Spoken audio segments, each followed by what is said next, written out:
കേരളത്തിലെ ആരോഗ്യരംഗത്ത് അനശ്വരതയുടെ കുഞ്ഞുമാലാഖയായ ആളിന്റെ സംസ്കാരം ഔദ്യോഗിക ബഹുമതികളോടെയായിരിക്കും നടക്കുക. മുഖ്യമന്ത്രി പിണറായി വിജയൻ ഫേസ്ബുക്കിലാണ് ഇക്കാര്യം അറിയിച്ചിരിക്കുന്നത്.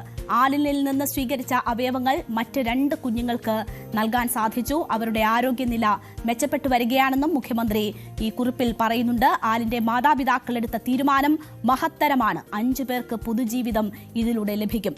ആലിന്റെ സംസ്കാരം ഔദ്യോഗിക ബഹുമതിയോടെ നടക്കുമെന്നും മുഖ്യമന്ത്രി അറിയിച്ചു എന്ന് ആരോഗ്യമന്ത്രിയുടെ കുറിപ്പും പുറത്തുവന്നു. കുഞ്ഞിന്റെ സംസ്കാരം നാളെ മല്ലപ്പള്ളിയിലായിരിക്കും നടക്കുക. വി അരുൺ വിവരങ്ങളുമായി ചേരുകയാണ്. അരുൺ, അർഹിക്കുന്ന ആദരം തന്നെ ആ കുരുന്നിന് നൽകാനാണ് സംസ്ഥാനം തീരുമാനിച്ചിരിക്കുന്നത്. ഔദ്യോഗിക ബഹുമതികളോടെ സംസ്കാരം നൽകാനുള്ള തീരുമാനം മുഖ്യമന്ത്രിയും ആരോഗ്യമന്ത്രിയും അറിയിച്ചിരിക്കുകയാണ്. എന്തൊക്കെയാണ് വിശദാംശങ്ങൾ? ഇതൊരു സന്ദേശം എന്ന നിലയിലാണോ സർക്കാർ ഇത്തരമൊരു നടപടിയിലേക്ക് കടക്കുന്നത്?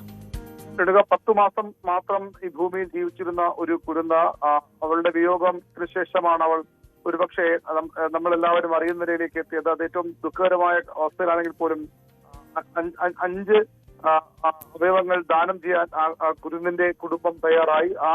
അതിനുള്ള ആദരസൂചകമായാണ് സംസ്ഥാനം ഇത്തരത്തിൽ ഔദ്യോഗിക ബഹുമതികളോടെ യാത്ര അയക്കാൻ തീരുമാനിക്കുന്നത്. ആരിനെ നമ്മുടെ നാട് ഔദ്യോഗിക ബഹുമതികൾ നൽകി യാത്രയാക്കുമെന്ന് മുഖ്യമന്ത്രി പിണറായി വിജയനാണ് ഫേസ്ബുക്ക് കുറിപ്പിലൂടെ അറിയിച്ചത്. ഈ സംഭവം കുട്ടിയുടെ കുടുംബം അവയവദാനത്തിന് തയ്യാറാകും എന്നറിഞ്ഞപ്പോൾ തന്നെ അതിനുള്ള ക്രമീകരണങ്ങൾ സർക്കാരിന്റെ സംവിധാനങ്ങൾ ആരംഭിച്ചിരുന്നു. ഹെലികോപ്റ്റർ മുഖേന അവയവങ്ങൾ കൊച്ചിയിൽ നിന്ന് തിരുവനന്തപുരത്തേക്ക് എത്തിക്കാനായിരുന്നു ആദ്യം ആലോചിച്ചത്. എന്നാൽ രാത്രിയിൽ ഹെലികോപ്റ്റർ സിവിൽ ഏവിയേഷൻ വകുപ്പ് വിഭാഗം അനുമതി നൽകാൻ, ഹെലികോപ്റ്റർ ഉപയോഗിക്കാൻ സിവിൽ ഏവിയേഷൻ വിഭാഗം അനുവാദമില്ലാത്തത് കൊണ്ടാണ് റോഡ് മാർഗം കൊണ്ടുവരാൻ തീരുമാനിച്ചതെന്ന് മുഖ്യമന്ത്രി വിശദീകരിക്കുന്നു.